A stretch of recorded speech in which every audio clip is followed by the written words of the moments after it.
భక్తివన్న ప్రేక్షకులకి శుభోదయం.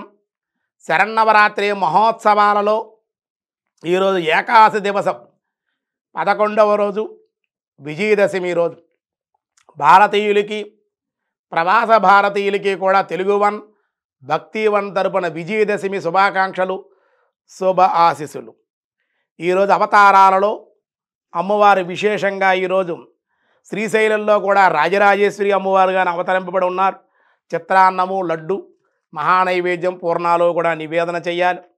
అలాగే కుమారీ పూజలో కూడా ఈరోజు విశేషంగా ఆరాధన చేసుకోవాలి. విశేషంగా అమ్మవారు కుమారీ పూజ చేసుకోవాలి. అలాగే సువాసిని పూజ కూడా ఈరోజు సుభద్ర అనే పేరుతోటి కుమారిని, త్రిమూర్తి సుభద్ర అనే పేర్లతోటి కుమారీ పూజ చేసుకోవాలి. సువాసినిని కూడా ఆరాధన చేయాలి.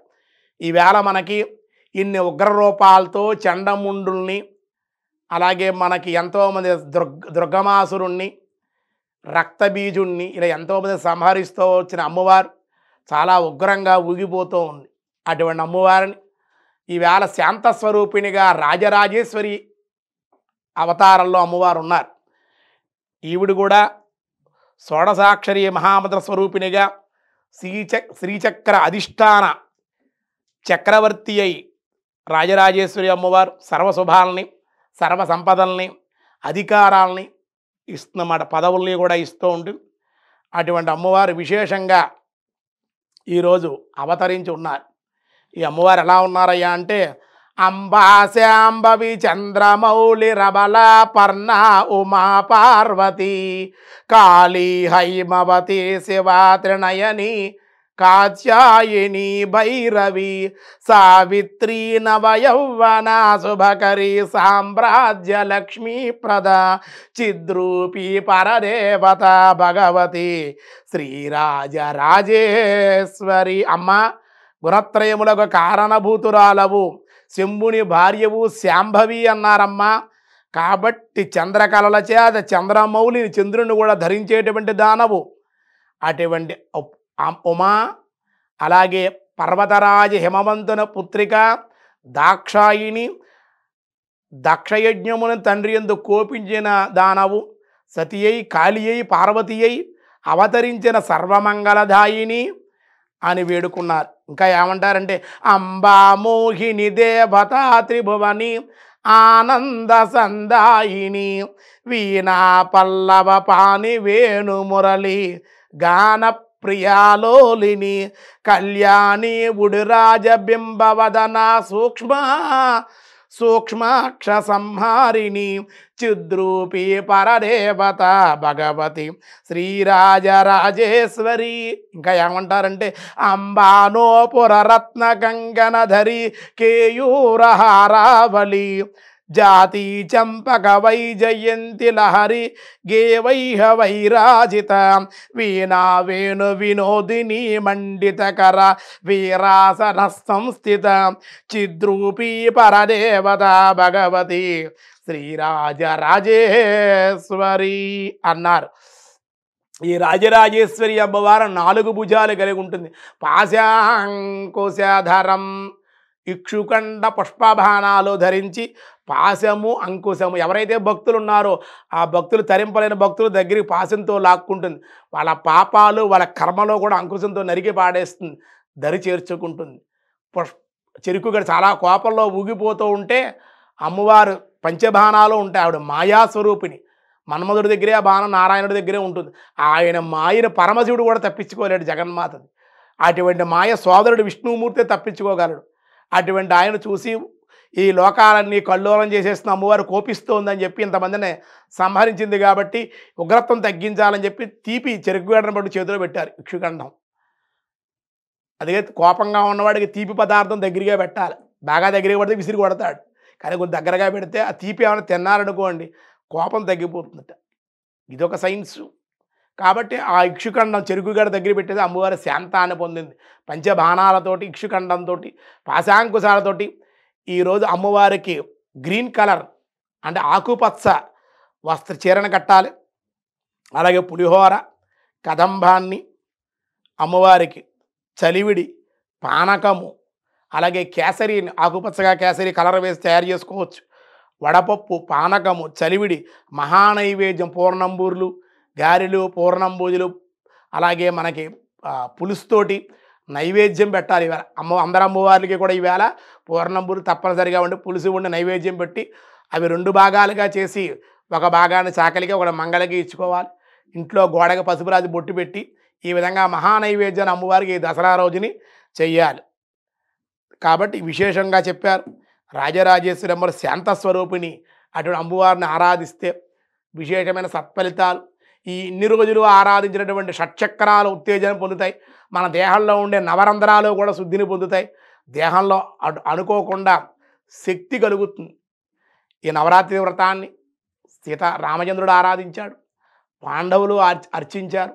అమ్మవారిని ఎంతోమంది అర్చించి వాళ్ళ శక్తిని పొంది ఎంతోమంది యుద్ధాల్లో విజయాలు పొందారు. అధికారాన్ని ఇస్తుంది, సంపదలు ఇస్తుంది, పదవిని ఇస్తుంది, జ్ఞానాన్ని ఇస్తుంది, విశేషమైన శక్తిని ఇస్తుంది, మోక్షాన్ని ఇస్తుంది. ఇటువంటివన్నీ కూడా ఆ రాజరాజేశ్వరి అమ్మవారిని ఆరాధనలో ఉంది. ఇక సంవత్సరానికి ఒక్కసారి వచ్చేటువంటి విజయ ముహూర్తం అని ఉంటుంది. ఈవేళ మధ్యాహ్నం 1:56 నుండి మధ్యాహ్నం 2:36 వరకు కూడా విజయ ముహూర్తము సంవత్సరానికి ఒకటే వస్తుంది. ముహూర్తాల్లో గొప్ప ముహూర్తం. ఈ ముహూర్తాల్లో ఏ పని చేసినా విజయమే. మీరు ఏదైనా అనుకున్నారనుకోండి, తెల్ల కాగితాన్ని పసుపు బొట్టు పెట్టి ఆ కాగితం మీద ఏదైనా పని అనుకున్న ప్రాజెక్ట్ అనుకుని రాసుకుని చెయ్యాలి, అది ఇది అని దానికి సంబంధించి రాసుకుని పసుపు బొట్టు పెట్టి కుంకుమ బొట్టు పెట్టి అమ్మవారి దగ్గర పెడితే తప్పనిసరిగా పని పూర్తవుతుంది, విజయం కలుగుతుంది. ఈరోజు ఈ 1:56 నుండి 2:36 సమయంలో ఈ విజయ ముహూర్తంలో ఏ పని చేసినా విజయమే కలుగుతుంది. అందుకే విజయదశమి అని పేరు అన్నమాట దీన్ని. అంతేకాదు ఈరోజు సాయంకాలం ఉదయం అమ్మవారికి ఈ విధంగా జరుగుతుంది. సాయంకాలం సెమీ వృక్షం అంటే జమ్మి చెట్టు తీసుకొచ్చి, జమ్మి చెట్టు దేవాలయాల్లో ఉంటుంది, దేవాలయాలు చేస్తారు. స్వామిని పల్లకీతో దేవాలయం చుట్టూ ప్రదక్షిణం చేసి ఆ జమ్మి వృక్షం దగ్గర తీసుకొస్తారు. జమ్మి చెట్టు అగ్నిస్వరూపం, దేవతా వృక్షం అన్నమాట. ఆ చెట్టు దగ్గర తీసుకొచ్చి శమీ శమయతే పాపం శమీ శత్రు వినాశనం అర్జునస్య ధనుర్ధారి రామస్య ప్రియదర్శని అనే శ్లోకాన్ని కాగితాల మీద రాసి పసుబొట్టు కుంకుమ బొట్టు పెట్టి అక్కడ శమీ వృక్షాన్ని పూజ చేసి స్వామివారిని పల్లకీలో తీసుకొచ్చి అక్కడ కూర్చోబెట్టి స్వామికి అర్చన చేస్తూ శమీ వృక్షానికి కూడా అర్చన చేసి నివేదనలు చేసి ఈ పత్రాలు ఈ రాసిన పత్రాలన్నీ కూడా ఆ శ్లోకాలు అర్చకులు ఆచార్యులు గారు గారు చెబుతూ శమీ సమయతే పాపం శమీ శత్రు వినాశనం అర్జునస్య ధనుర్ధారి రామస్య ప్రియదర్శి ఆ ప్రదక్షిణాలు చేస్తూ ఆ వృక్షానికి ఆ ముళ్ళు ఉంటాయి అన్నమాట, ఆ వృక్షాన్ని గుచ్చుతారు. గుచ్చి చక్కగా ఇవాళ ఈ పండుగ చేసుకుంటారు. శమీ సమయతే పాపం, ఓ శమీ వృక్ష దేవత సమయతే పాపం, నా పాపాన్ని నశింపజే, తప్పేళ్ళు నశింపజేస్తాడు. అర్జునస్య ధనుర్ధారి, అర్జునుడు ధనుర్బాణాలన్నీ కూడా అజ్ఞాతవాసం చేసి ఈ చెట్టు మీద వృక్షం మీద దాచాడు. అటు అర్జునుడు అర్చించాడు, పాండవులు అర్చించారు, వాళ్ళు విజయాన్ని పొందారు. రామస్య ప్రియదర్శని, రాముడు కూడా అర్చింది ప్రియమైన తన భార్య సీతాదేవిని పొందాడమ్మా. శమీ సమయతే పాపం శమీ శత్రు వినాశనం అర్జునస్య ధనుర్ధారి రామస్య ప్రియద, నాకు కూడా విజయం కలగాలి అని శమీ వృక్షాన్ని ఆరాధించాలి, చాలా మంచిది అని చెప్పారు. అలాగే మనకు తెలంగాణలో బంగారం పత్రాలు ఇస్తూ ఉంటారు. బంగారం అడుగుతున్న ఒక ఆవిడ గురువుగారు బంగారం అంటారు, మీరు బంగారం పట్టేయాలని చెప్పి 4 ఆకులు చేతిలో పెట్టింది. బంగారం ఇస్తామని ఇంటికి వెళ్ళాను, ఇన్ని ఆకులు పెట్టుకొచ్చి ఇదే బంగారం అని. బాబు ఇది నిజం బంగారం కాదు అబ్బా అంటే, ఇది ఆకులు ఉంటే బంగారం వస్తుందని చెప్పారు.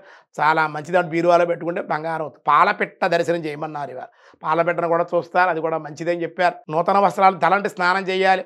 నూతన వస్త్రాలు ధరించి ప్రాతకాలం అందే తల్లిదండ్రులకి, అత్తమామలు, గురువులకి వాళ్ళ పాదాలు నమస్కారం చేసి పెద్దలకి ఆశీర్వచనాలు, పిండి వంటలు వండుకోవాలి. పూర్ణంబూర్లు, గారెలు అని చక్కగా పిండి వంటలన్నీ చేసుకుని మనం తింటూ 10 మందికి ఆ పిండి వంటలన్నీ కూడా పంచిపెట్టుకుని బంధువులతో, స్నేహితులతో, ఇరుగు పొరుగు వారు అందరితో ఆనందంగా ఉండడమే పండుగ. కాబట్టి ఈ విధంగా చేయాలని చెప్పారు. దసరా సరదాగా చేసుకునే పండుగ, ఆనందంగా ఉండే పండుగ. రోగాలు అలాగే బాధలు ఇవన్నీ తొలగడానికి, దారిద్ర్యనాశనం కలగడానికి, ఐశ్వర్యం సంపదలు కలగడానికే, మనం చేసే పనిలో విజయం కలగడానికి ఈ విజయదశమి ఉపయోగపడుతుంది. ఈ విధంగా మన హైందవ సనాతనమైన సాంప్రదాయంలో ఇవన్నీ కూడా, ఈ పండుగలు ఇవన్నీ కూడా ఎంతో నిగూఢమైన రహస్యాలు, ఆరోగ్య రహస్యాలు కూడా ఈ ప్రసాదాలు అవన్నీ చెప్పడం వల్ల కూడా, ఇవి తినటం వల్ల కూడా ఈ కాలంలో వచ్చే రోగాలన్నీ కూడా తొలగిపోవడం కోసం, అమ్మవారిలో శక్తి కలగడం కోసం, బాడీలో మన దేహంలో శక్తి, ఆధ్యాత్మికమైన శక్తి, దైవశక్తి, శారీరక బలం ఆధ్యాత్మిక బలం కలగడం కోసమే ఇవన్నీ చెప్పారు. ఈ విధంగా హైందవ సనాతనమైన సాంప్రదాయాలు మన పిల్లలకి చిన్నప్పటి నుంచే తెలియజేసి వాళ్ళ చేత ఆచరింపచేస్తూ వారిని చూపిస్తూ మన సాంప్రదాయాలు కట్టుబాట్లు బండ్లు పండగని ఇలా ఎన్నో పండుగలు జరుగుతూ ఉంటే పల్లెటూరు వాత గ్రామదేవత ఆరాధన ఇవాళ గ్రామదేవతను కూడా ఆరాధించాలి. నైవేద్యాలు కూడా అన్ని గ్రామాల్లో చక్కగా అమ్మవారి పెట్టుకోవాలి. బతుకమ్మ పండుగ అని చేస్తూ ఉంటారు మన హైదరాబాద్ ప్రాంతాల్లో. అవి కూడా గౌరీదేవిని ఏదో ఒక రూపంలో అనేక రాష్ట్రాలు అనేక రకాల పేర్లతో అమ్మవారిని ఆరాధిస్తూ ఉంటారు వాళ్ళు. అది చాలా విశేషం అని చెప్పారు. దేశమంతా కూడా ఈ విశ్వమంతా మన రాష్ట్రము మన దేశము ఈ విశ్వమంతా శాంతిగా ఉండాలి. ఏ విధమైన యుద్ధాలు లేకుండా కరోనాటి వ్యాధులు ఏవీ లేకుండా ప్రజలందరూ కూడా సౌభాగ్యాలతో సంపదలతో ఆయుష్తోటి సత్సంతానాలతో సంపదలతో తొలతూగుతూ ఉండాలని కోరుకుంటూ భక్తివన్ తెలుగు వన్ భక్తివన్ తరపున భారతీయులకి ప్రవాస భారతీయులకి నా తరపున తెలుగు వన్ భక్తివన్ తరపున మీ అందరికీ కూడా విజయదశమి శుభాకాంక్షలు శుభ ఆశీస్సులు. శతమానం భవతి శతాయు పురుష సతేంద్రియే ఆయుష్యేవేంద్రియే ప్రతిష్టతి.